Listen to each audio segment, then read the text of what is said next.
سلسلہ غزوات میں سب سے پہلا مارکہ غزوہ بدر ہے۔ اس غزوہ میں آن حضرت صلی اللہ علیہ وآلہ وسلم اپنے 313 جانثاروں کے ساتھ مدینہ منورہ سے روانہ ہوئے۔ آگے آگے 2 سیاہ رنگ کے علم تھے، ان میں سے ایک حیدر کرار کے ہاتھ میں تھا۔ جب رزمگاہ بدر کے قریب پہنچے تو سرور کائنات صلی اللہ علیہ وآلہ وسلم نے حضرت علی رضی اللہ تعالیٰ عنہ کو چند منتخب جان بازوں کے ساتھ غنیم کی نقل و حرکت کا پتہ چلانے کے لیے بھیجا۔ انہوں نے نہایت خوبی کے ساتھ یہ خدمت انجام دی اور مجاہدین نے مشرکین سے پہلے پہنچ کر اہم مقاموں پر قبضہ کر لیا۔ 17ویں رمضان جمعہ کے دن جنگ کی ابتدا ہوئی۔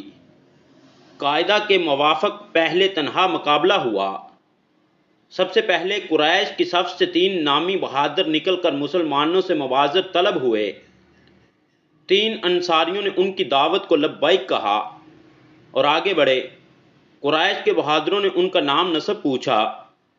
جب یہ معلوم ہوا کہ 2 یثرب کے نوجوان ہیں تو ان کے ساتھ لڑنے سے انکار کر دیا اور ان حضرت صلی اللہ علیہ وآلہ وسلم کو پکار کر کہا کہ اے محمد صلی اللہ علیہ وآلہ وسلم، ہمارے مقابلہ میں ہمارے ہم سفر کے آدمی بھیجو۔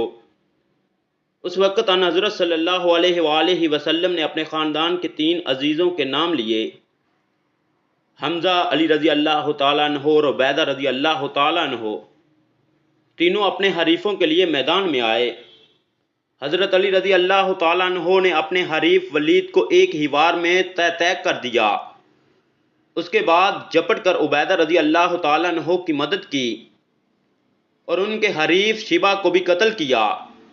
مشرکین نے طیش میں آ کر عام حملہ کر دیا۔ یہ دیکھ کر مجاہدین میں نعرہ تکبیر کے ساتھ کفار کے نرگہ میں گھس گئے اور عام جنگ شروع ہو گئی۔ شیر خدا نے صفیں کی صفیں الٹ دی اور ذوالفقار حیدری نے بجلی کی طرح چمک چمک کر ادائے سلام کے خرمن ہستی کو جلا دیا۔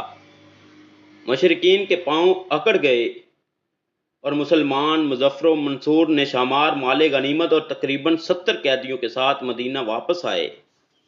مال غنیمت میں سے آپ کو 1 زرہ و 1 اونٹ اور 1 تلوار ملی۔